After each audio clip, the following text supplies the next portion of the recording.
Saludos, estimadas personas, estudiantes. El día de hoy nos encontramos en un video de práctica para la prueba nacional estandarizada en la asignatura o componente Estudios Sociales y Educación Cívica para Primaria.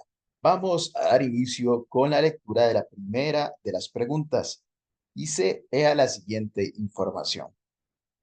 Esta institución es de gran importancia, pues con ella se establecen los seguros obligatorios de enfermedad, maternidad, invalidez, vejez y desempleo involuntario. Las autoras Eugenia García Montealegre y Victoria Amador Zúñiga. La información anterior permite evidenciar la importancia de la Caja Costarricense del Seguro Social, una de las reformas sociales de 1940 en el país, que ofrece la oportunidad de brindar estudios de educación superior gratuitos y de calidad, la sistematización de artículos laborales que protegen a los trabajadores ante los abusos del patrón. Y la C, la creación de seguros sociales que protegen a los trabajadores y sus familias. Bueno, recordar que en la década de 1940 en Costa Rica, en el gobierno de Calderón, Rafael Ángel Calderón Guardia, con el apoyo de la Iglesia Católica, de Monseñor Sanabria y del Partido Comunista con Manuel Mora Valverde, se realiza una serie de reformas sociales, básicamente cuatro, que podemos enumerar claramente, como es la Caja Costarricense del Seguro Social, la Universidad de Costa Rica, las garantías sociales en la Constitución Política y el Código de Trabajo. En este caso, el texto nos habla de una de estas instituciones, que es la Caja Costarricense del Seguro Social. Bueno, el texto anterior permite evidenciar la importancia de la Caja Costarricense y por qué, qué ofrece. Bueno, la opción A, la oportunidad de brindar estudios de educación superior gratuitos y de calidad. Bueno, en este caso no sería la opción correcta porque la Caja Costarricense del Seguro Social no se encarga de brindar estudios de educación superior. Sí, por ejemplo, en la Universidad de Costa Rica, que son de calidad, no sería la respuesta correcta, la opción A. Entonces deberíamos descartar la opción A porque no permite evidenciar la importancia de la Caja Costarricense del Seguro Social. La opción B, la sistematización de artículos laborales que protegen a los trabajadores ante los abusos del patrón. Bueno, la caja, esa no es necesariamente su importancia, y sí la creación de seguros sociales que protegen a los trabajadores y sus familias. Una de las importancias, porque no es una única. En este caso, la opción correcta es la opción C, muestra así, permite evidenciar una importancia, parte de la importancia que tiene la Caja Costarricense, porque al existir los seguros sociales permite la protección eventualmente del trabajador en caso, por ejemplo, de sufrir un accidente y también de su familia. En este caso es importante y la opción C es la respuesta correcta. La seleccionamos y la enviamos. En este caso, el sistema está programado con las respuestas correctas y en cada uno de los casos nos lo va a indicar. Vamos a observar. Enviamos, correcto. Muy bien, vale, continuamos. Vamos a la pregunta número 2. Dice, lea la siguiente información. Las garantías sociales consistían en el reconocimiento de que el trabajo es un deber del hombre, el cual éste adquiere el derecho a una existencia digna de acuerdo con sus propias capacidades. Las autoras, Eugenia García Montealegre y Victoria Amador. La información anterior reconoce la importancia de las garantías sociales, una de las reformas sociales de la década de 1940 en el país, donde destaca, ¿ok? Entonces vean que el texto habla de la importancia de las garantías sociales. ¿Qué se destaca dentro de las garantías sociales? La creación de una jornada laboral de 16 horas, la opción B, el establecimiento de un salario mínimo de fijación periódica, y la opción C, la oportunidad de sindicalizarse de manera obligatoria para los hombres y mujeres en toda empresa. Bueno, vamos a leer cada una de las opciones que reconoce la importancia de las garantías sociales por la creación de una jornada laboral de 16 horas diarias. No, más bien las demandas de mejores condiciones de vida, de salario, de trabajo para las distintas personas trabajadoras en este contexto específico surge por una jornada laboral de 8 horas diarias, no de 16 horas, porque en algunos casos se trabajaba durante 12, 14, 16 horas o más al día y prácticamente no se tenía derecho a los descansos, no se tenía un salario mínimo, todo era a base de lo que el patrón consideraba que era correcto. Por tanto, las garantías vienen a dar esos derechos, a reconocer esos derechos de los trabajadores que ya no van a depender del visto bueno o no del patrón. La opción A se descarta porque más bien se viene a plantear una jornada laboral de 8 horas diarias, no de 16. Descartamos la opción A. Vamos a la opción C.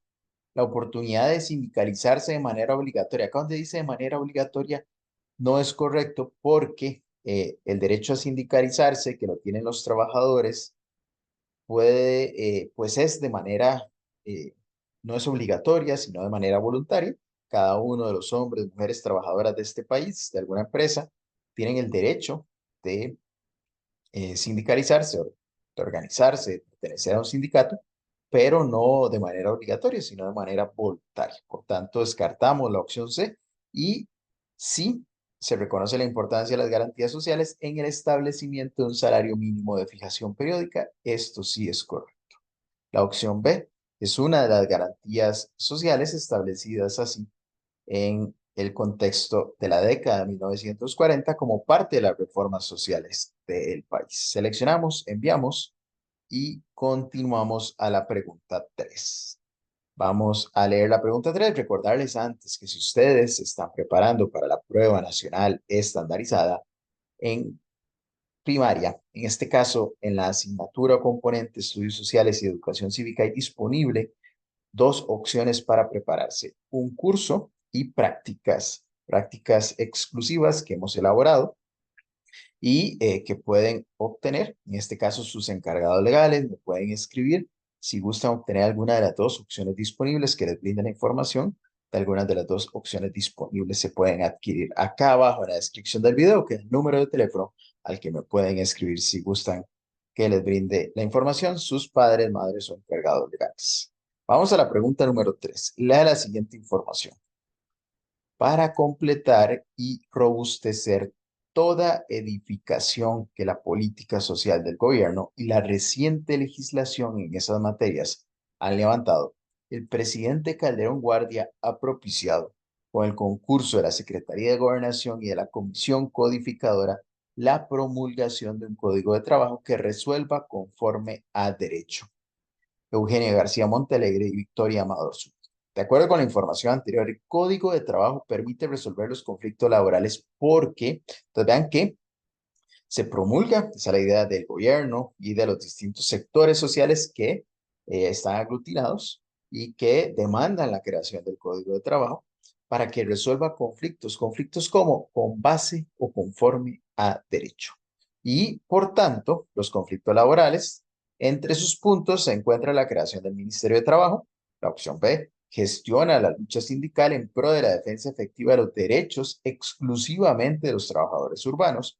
Y la opción C asume la dirección de la organización de los trabajadores. En este caso, el Código de Trabajo permite resolver los conflictos laborales porque, por ejemplo, asume la dirección de la organización de los trabajadores. No, recordar que la organización de la defensa de los derechos de los trabajadores está en los sindicatos o en las distintas organizaciones o asociaciones que consoliden las personas trabajadoras en este país, en las distintas instituciones públicas y privadas, pero no le corresponde y no está así establecido en el Código de Trabajo, que son los encargados de asumir la dirección de la organización de los trabajadores. La opción B gestiona la lucha sindical en pro de la defensa efectiva de los derechos exclusivamente de los trabajadores urbanos. Cuando veamos esta palabra hay que poner muchísima atención porque esa palabra exclusivamente deja por fuera a muchos sectores, a muchos grupos, y en este caso cuando dice que la lucha sindical en pro de la defensa efectiva, acá dice que solamente a los trabajadores urbanos, y no, esa no era la idea del Código de Trabajo, de que se aplicase únicamente a los trabajadores urbanos, sino que fuese a todos los trabajadores del país, tanto de sectores rurales como urbanos, hombres, mujeres, sin ningún tipo de discriminación. Y la opción A, sí, Es lo que habla acá. El Código de Trabajo permite resolver los conflictos laborales. ¿Por qué?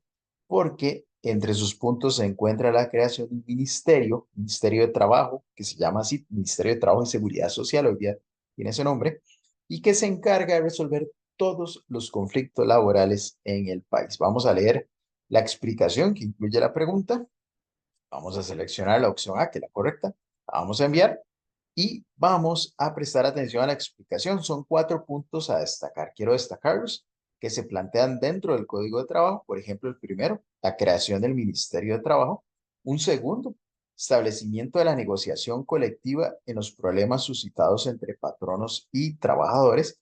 El punto número 3, garantizaba el derecho de organización de trabajadores y los protegía de los despidos arbitrarios, que en este caso algunos patronos tenían esa característica en común de poner en práctica despidos arbitrarios. Y el punto 4 establecía cortes ante las cuales el trabajador podía levantar quejas en vez de tener que hacerlo exclusivamente ante el patrón. Entonces ya no es el patrón el que va a resolver los temas laborales, sino una institución, unas cortes, una organización específica que va a ser un organismo independiente, con criterio independiente del patrono, que obviamente va a buscar su beneficio en muchos casos. Vamos a continuar, ¿vale? Y vamos a la pregunta número 4. Vamos a leerla con muchísima atención. Dice la siguiente información. Nuestro país no contaba desde 1888 con un centro de estudios superiores, ya que por medio del decreto número 77 del 29 de agosto de 1888, don Mauro Fernández, ministro de Instrucción Pública, había decretado el cierre de la Universidad de Santo Tomás por considerarla ineficiente, aunque funcionaron algunas escuelas aisladas. Eugenia García Montalegre y Victoria Amador Zúñiga son las autoras. De acuerdo con la información anterior, la Universidad de Costa Rica, una de las reformas sociales de la década del 40, se constituye en la única universidad de Centroamérica y el Caribe. La opción B, la primera universidad de educación superior del país en ese entonces, y la opción C, en la tercera universidad pública del país para esa década histórica. Bueno, recordar entonces que la última universidad que tuvo el país fue la Universidad de Santo Tomás en 1888. En este caso, el ministro de Instrucción Pública, don Mauro Fernández, decide hacer un decreto, crear un decreto que es aprobado por el presidente para el cierre de esta institución. Y en este caso, desde ese momento no existía una casa de educación superior en el país. Por tanto, la Universidad de Costa Rica surge como una institución de educación superior en el país, la primera de esa década, porque no existía y era complejo para algunas personas que terminaban la educación secundaria en el país poder continuar sus estudios de educación superior porque no existían necesariamente universidades y tenían que ir a otros países, por ejemplo, a Guatemala, que sí tenía las casas de educación superior, o a México, a otros países de América Latina o bien del mundo. Por tanto, la universidad se constituye en un mecanismo para lograr el ascenso social, porque las personas al educarse más, al tener más grados académicos, pueden obtener mejores retribuciones económicas y aportar también al país desde distintas áreas. En este caso, la opción A, en la única universidad de Centroamérica y el Caribe no, porque mencionamos ahorita en la explicación que, por ejemplo, en Guatemala y otros países de América, de Centroamérica y de América Latina y el Caribe existían universidades. Por tanto, no es correcta la opción A. La opción B, la primera universidad de educación superior del país en ese entonces, sí, fue la primera universidad de Costa Rica. La Universidad de Costa Rica se constituye como la primera universidad de educación superior en el país en ese momento histórico. Y en la tercera universidad pública del país para esa década histórica no es correcto. Es y fue la primera universidad. Se constituye por las facultades de algunas que ya existían, que operaban de manera independiente, y otras que se aglutinan y forman la Universidad de Costa Rica. Muy bien. Seleccionamos y enviamos. Vamos a la pregunta número 5. Vamos a leerla con muchísima atención. Dice, lea la siguiente información. El fin primordial que guía el accionar del PANI es la protección integral a las personas menores de edad y sus familias como elemento natural y pilar fundamental de la sociedad.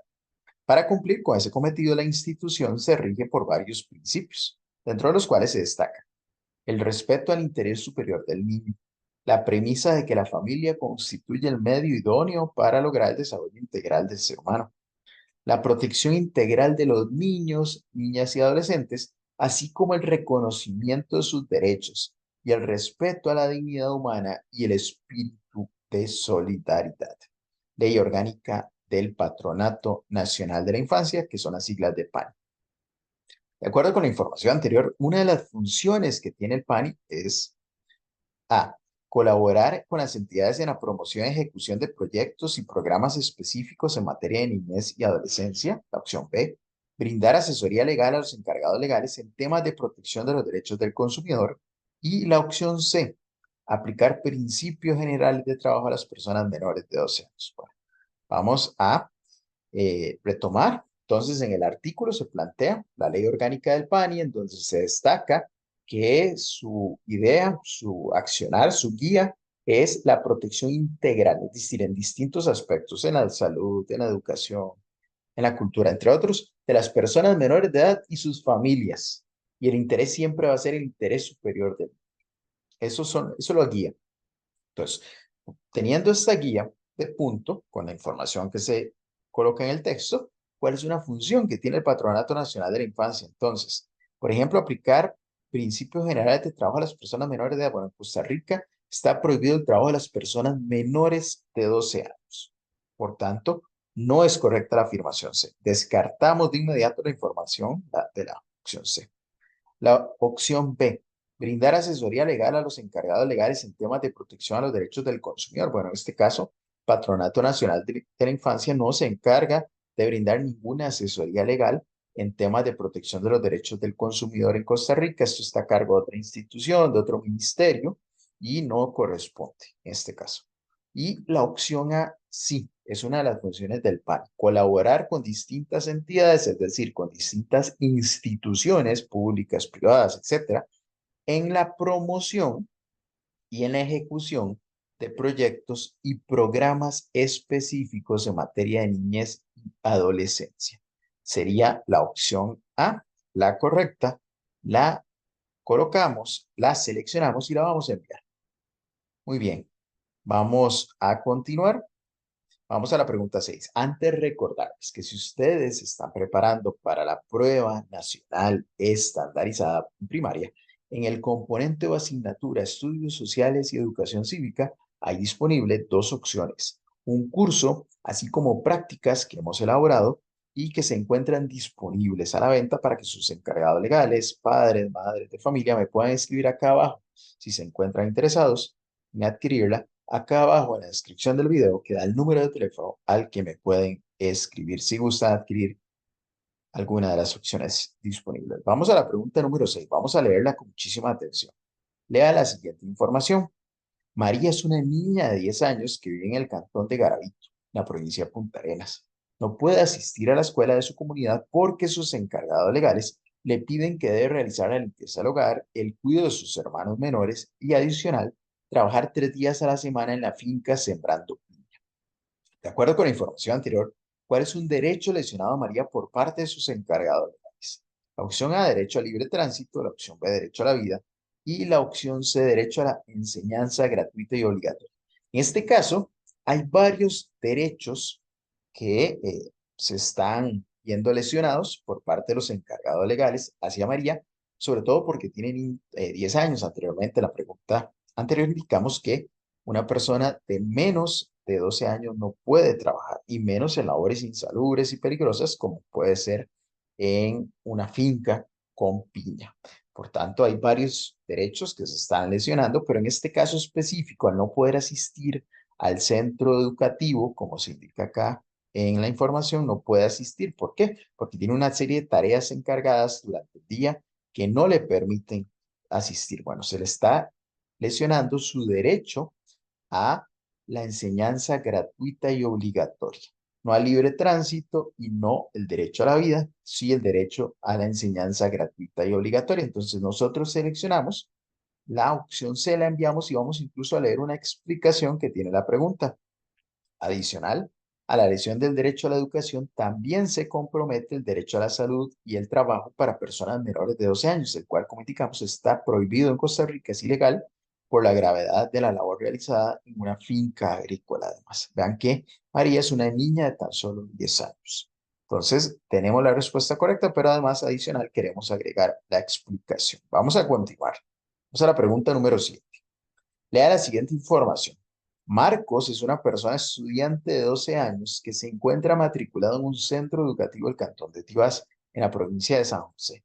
Desde hace unos días tuvo que trasladarse a otra vivienda en La Uruca.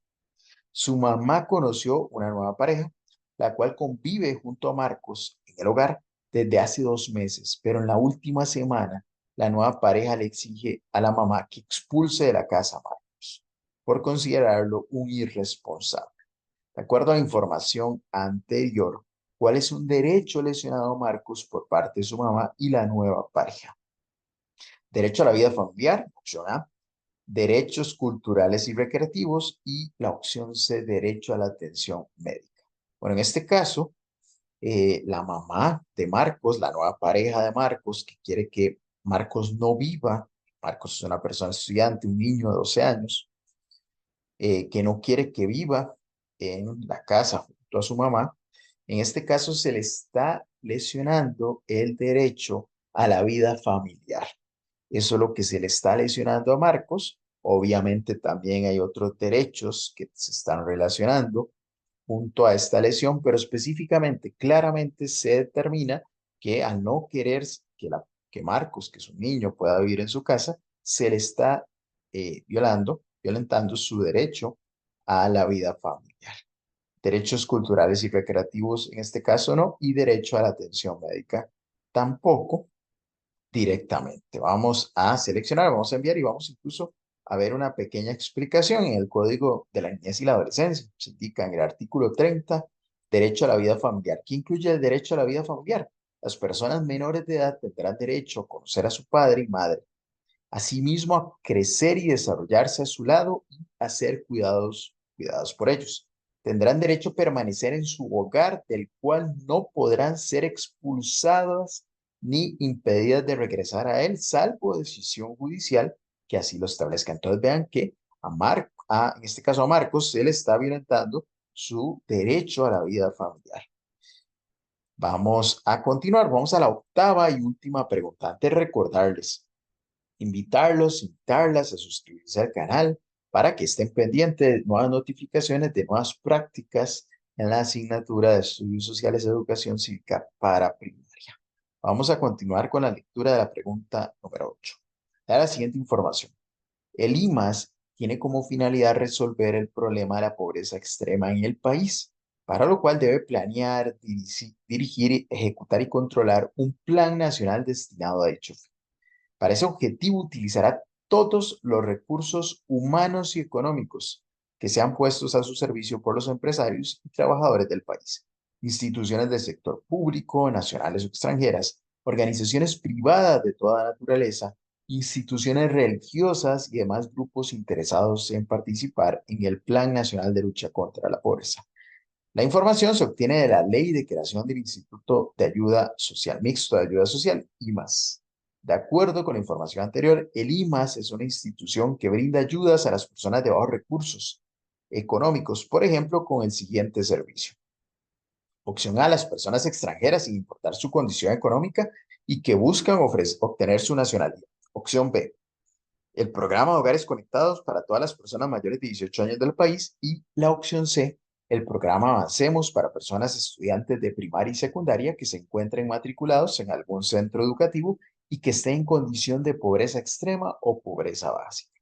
Entonces vean acá que el texto nos habla de la ley de creación del Instituto Mixto de Ayuda Social y que indica su finalidad, que es resolver el problema de la pobreza extrema en el país. Y para ello, tiene una serie de presupuestos que surgen de algunas instituciones, que los empresarios, trabajadores del país están en la obligación de colaborar para esto, y que tiene una meta al final, que es resolver el tema de la pobreza extrema en el país. Y para ello, un servicio que brinda Limas es, por ejemplo, la opción A, no. ¿Por qué? Porque dice a las personas extranjeras sin importar su condición económica, y vean que el IMAS está para resolver exclusivamente el problema de la pobreza extrema en el país. Entonces, no podríamos decir que la opción sea correcta porque vean que indica que sin importar su condición económica, y vean que sí, acá sí importa la condición económica porque el IMAS está exclusivamente para colaborar con el problema de la pobreza extrema.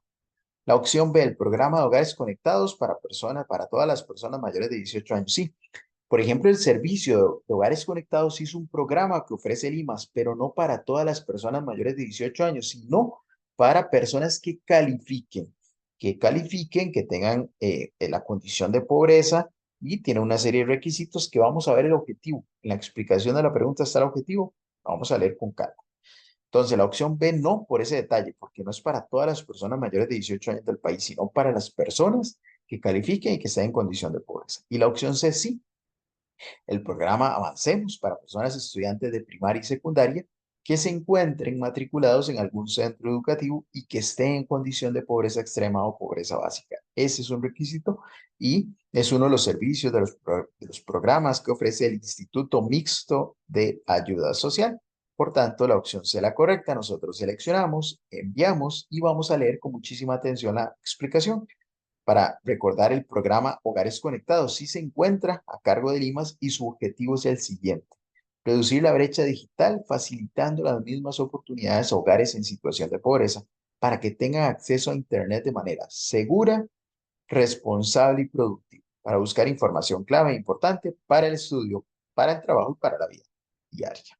Entonces, vean que si hay esa condición, y si es un programa, pero no como se planteaba en la opción C. Entonces, por tanto, la opción C se descarta y así llegamos al final del video. Antes, recordarles, invitarlas a suscribirse al canal, seguirnos en redes sociales y agradecerles por su atención y nos veríamos en un próximo video. Saludos.